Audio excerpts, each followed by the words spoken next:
Hey guys, it is Chelsea Perry coming at you with our week 7 video discussion board.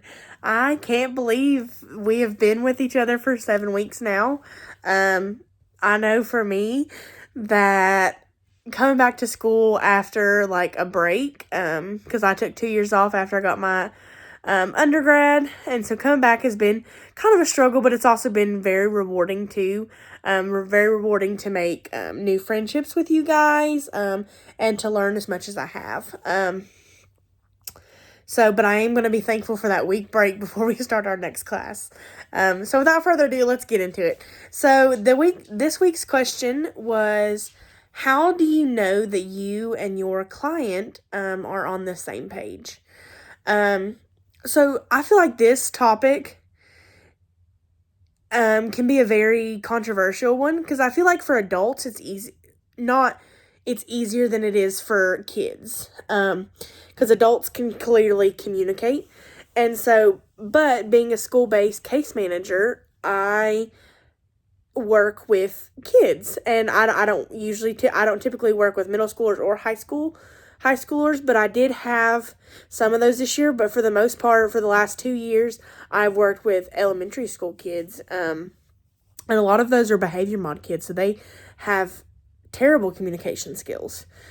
So one way that I feel like me and my clients, I don't like calling them clients, me and my kiddos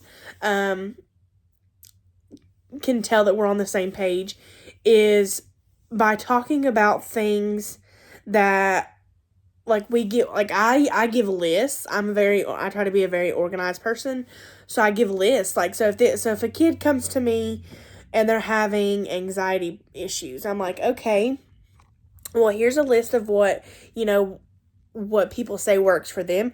Would you be interested in trying something that works for you? And so having that open line of communication, so be like, okay, well, try this when you go. If you start having an anxiety attack, or if you get angry, here are some ways to help calm you down. And so just reiterating those, and then when they come back in the next time, be like, so how many times did you get angry? Okay, did you try any of these? Or sometimes they're like, my favorite thing to do is they have a coloring journal that they can write their feelings, they can draw their emotions, things like that. And so that kind of the coloring journal kind of helps me a lot with my younger kids, because it gives them an outlet, so that way they don't feel like they have to talk necessarily. So that kind of gives me a process of where we need to head, and things like that.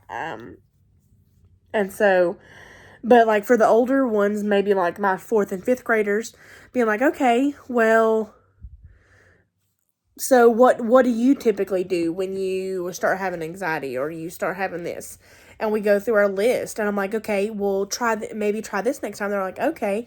And so they'll come back in, I'm like, okay, did you try this? And they're like, yeah, it didn't really work, or yes, that really helped a lot. Like, I'd never thought about that. It really helped me out a whole lot. So I guess that's my main one, is just trying to keep, even if it's just pictures from a coloring book or something, just trying to keep that open line of communication, so that way they know that they can always tell me how they feel, to know that we're on the same page.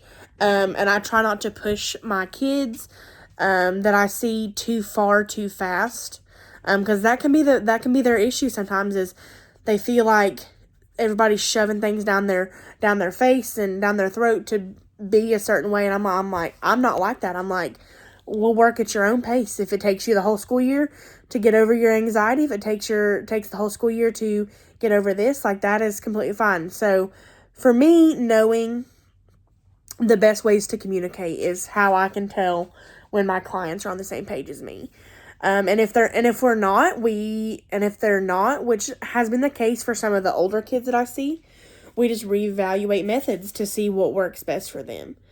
But communication is the best way that I can tell that my clients and I are on the same page. So that is it. Thank you guys for a wonderful semester. We'll see you next class.